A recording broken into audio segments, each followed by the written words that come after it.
Rainforests are, without a doubt, the most biologically packed ecosystems on the planet.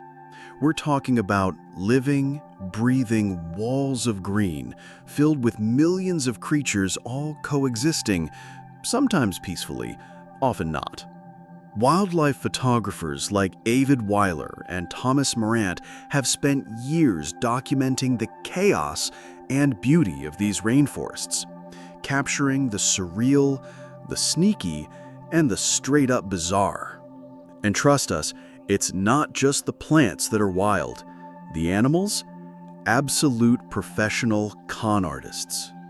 At first glance, you might think the rainforest is a peaceful paradise. Birds singing, waterfalls flowing, monkeys chilling on branches. But spend 5 minutes in one, and you'll quickly realize it's less of a paradise and more of a survival-themed reality show. Imagine an apartment building for fresh-out-of-college adults, but everyone has 50 roommates, weird diets, and at least one of them is actively trying to kill and eat the others. Oh, and your bathroom is a leaf. Yeah, it's that level of chaos. In the rainforest, staying alive isn't just about strength or speed. It's about strategy. And in many cases, that strategy involves deception. Over millions of years, animals here have evolved some of the most brilliant and ridiculous disguises in the natural world. So buckle in, because we're diving into the jungle's biggest secret: how lying saves lives. Chapter 1. Camouflage, Mastering the Art of Invisibility. Camouflage is probably the oldest and most reliable trick in nature's book. It's like playing hide-and-seek with predators who have thermal vision and a grudge. The goal? Become so visually boring that even the hungriest predator thinks you're a leaf or a shadow. This type of camouflage is called crypsis, and it's all about blending into the background. Some animals take this to Oscar-worthy levels. There are frogs that look like clumps of moss, moths that resemble chunks of tree bark, even snakes with scale patterns so perfectly leaf-like they could win a Photoshop contest. This isn't a fashion choice, it's evolution in action. Let's say you're an insect, born slightly browner than your 3,000 siblings. That might help you avoid being eaten by a bird. You survive. You have brownish babies. They survive too. Give it a few thousand years and boom, you've got an entire generation of bugs that are nearly invisible on tree trunks. It's natural selection doing its sneaky thing. And predators aren't static in this game either. If one starts seeing better, say picks up ultraviolet light, you'd better believe prey will evolve new ways to vanish. It's an endless dance of vision and illusion. Except instead of a dance floor, it's leaf litter, and instead of music, it's the sound of insects pooping quietly to avoid being heard. Chapter 2. Disruptive Camouflage. Now you see me. Nope. But hiding isn't always about blending in. Sometimes it's about confusing the viewer. This is where disruptive coloration comes in. Imagine you're a predator. You see movement, but the creature in front of you has stripes, patches, and zigzags that break up its outline. Your brain can't figure out where one part ends and another begins. That's disruptive camouflage. It creates false edges and trick shapes to throw you off. This isn't just about color. It also involves physical shape. Some creatures grow weird flaps, spikes, or furry bits just to mess with the predator's perception. Think of it like wearing a bizarre Halloween costume that's 50% illusion and 50% bad decisions. And then there are animals that combine both disruptive and background matching camouflage. They're basically the special ops of the jungle. Hard to see, harder to understand, and nearly impossible to eat without second-guessing your life choices. Chapter 3. Masquerade, Pretending to be a stick or poop. Some animals go a step further. Instead of just blending in, they pretend to be something else entirely, something no predator would ever want to eat. This strategy is called masquerade. You'll find insects that look like sticks, leaves, or even bits of bark. But perhaps the most unappetizing disguise of all is pretending to be bird poop. Yes, this is real. The caterpillar of the king-page swallowtail doesn't just look like poop, it looks like fresh, shiny poop. It even has little red horns, actually scent organs called osmeterium. It can pop out when threatened, releasing a foul smell. It's the insect equivalent of farting on command to escape danger. Then there's the potu bird. This guy wins the Most Dedicated to the Bit award. It perches motionless on dead branches all day, eyes half closed, looking exactly like a snapped-off stump. You could literally walk past it and never know it was alive.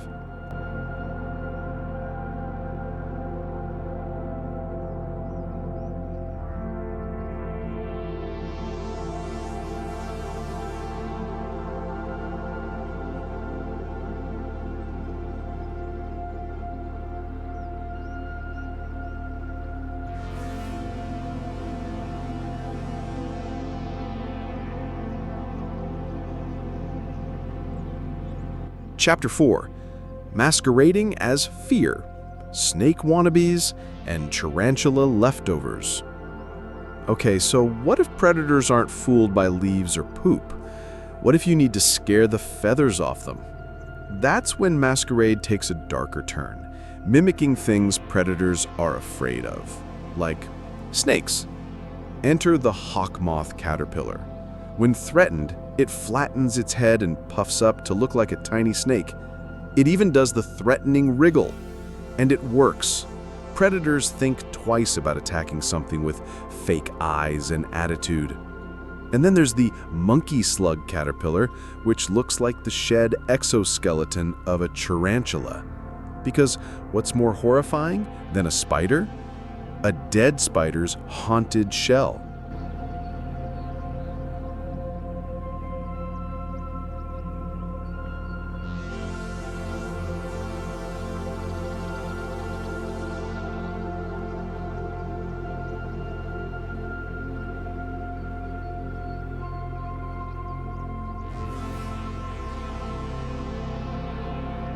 Chapter 5. Toxins and the Power of Warning Colors. Now imagine you're not pretending. You're the real deal. Venomous, poisonous, or just disgusting to eat. That's when you stop hiding and start showing off. This strategy is called aposematism, warning coloration that says, "Eat me and die." Bold stripes, neon dots, dramatic reds and yellows, all signals to predators that you are a walking stomachache. The monarch butterfly is the poster child for this tactic. It munches on toxic milkweed as a caterpillar, making it poisonous as an adult. Birds learn fast. One nasty bite is all it takes. In some cases, multiple toxic species band together and share the same look. This is called Mullerian mimicry. For example, both monarch and viceroy butterflies are toxic and have similar orange and black patterns. The more predators see this pattern and suffer for it, the safer all participants become. It's like nature's version of group branding, except instead of a logo, it's "Do Not Eat Me" written in highlighter ink.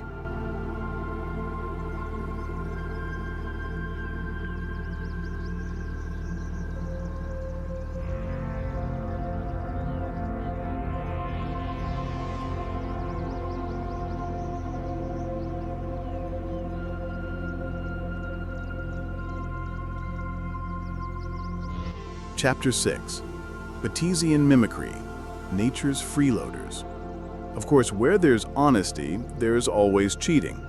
Batesian mimicry is when a harmless species pretends to be a dangerous one. The classic example is the hoverfly. It's harmless, it doesn't sting, but it looks just like a wasp. And because most predators have learned to avoid wasps, the hoverfly gets a free pass. It's a risky strategy. If predators catch on that some of the flashy-looking insects are actually tasty, they might start taking more chances.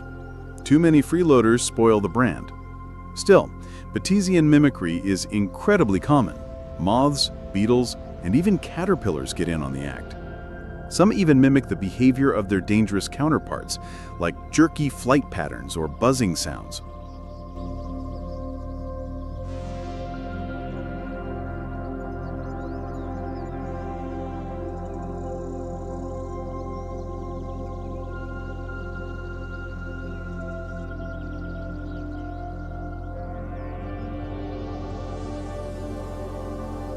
Chapter 7, the butterfly that can be anything.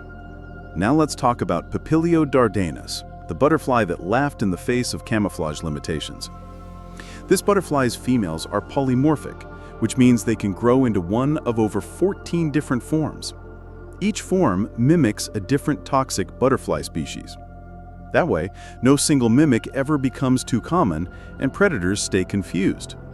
It's like carrying 14 fake IDs and swapping them out depending on which nightclub you're trying to sneak into. Genius.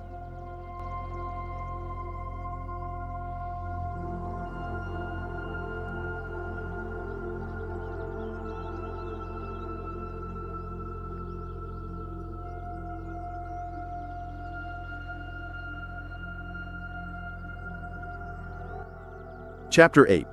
Plants join the game. Animals aren't the only tricksters in the rainforest. Plants are in on it too. Take passiflora vines. These flowering plants have developed toxins to keep herbivores like caterpillars away. But some butterflies, especially the Heliconius group, evolved enzymes to digest those toxins. So, passiflora plants pulled a new trick.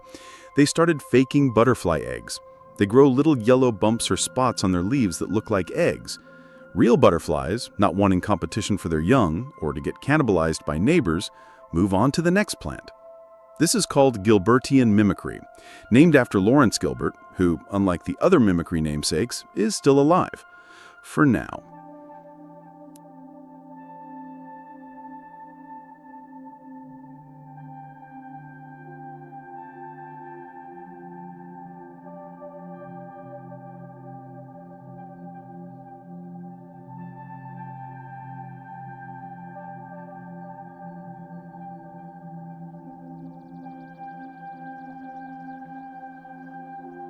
Chapter 9. Surprise defenses, last-minute survival. Not every defense is visible all the time. Sometimes animals keep their secret weapons hidden until the last second. When a predator strikes, some butterflies will flash sudden bright eye spots on their wings, startling the attacker or redirecting the strike. If the predator hits the wingtip instead of the head, that's a win. The gray hair-streaked butterfly has fake antennas on its wings and can move them to look like a head. A bite to the butt is survivable. A bite to the brain, not so much. And yes, some caterpillars literally wink at their enemies. It's as disturbing as it sounds.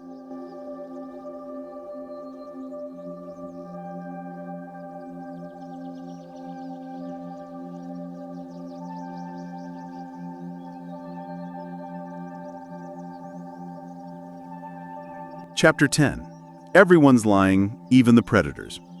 By now, you've probably realized that rainforest animals are essentially con artists. But here's the twist. Even the predators lie. Some snakes mimic venomous ones to intimidate rivals. Some spiders pretend to be ants to sneak into ant colonies. And let's not even get started on the fish with fake lures that look like worms. The rainforest isn't just a home.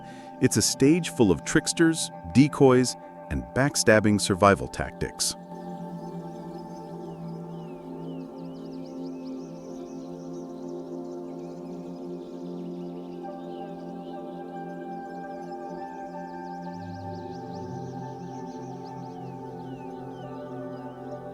Final thoughts. Lying for a living. The rainforest is like an all-natural Las Vegas, where everyone's bluffing and the stakes are life or death. Camouflage, mimicry, masquerade, toxicity, deception, these aren't just quirks. They're survival strategies honed over millions of years. It's an evolutionary arms race of perception, adaptation, and psychological warfare. If there's a way to fake it, some species is probably doing it. If there's a predator smart enough to see through it, its prey is already evolving a new trick. And as for the rest of us, we're just lucky to be able to watch the show from the sidelines. Because if we had to survive on it there, we'd be dinner in about 45 seconds. So next time someone tells you nature is pure, remind them nature lies all the time. And as for their famous quote, it's not nature is a whore with a vacuum, Jerry, it's nature abhors a vacuum. But honestly, if nature sees an empty space, it will fill it with something weird, dangerous, or just really good at pretending.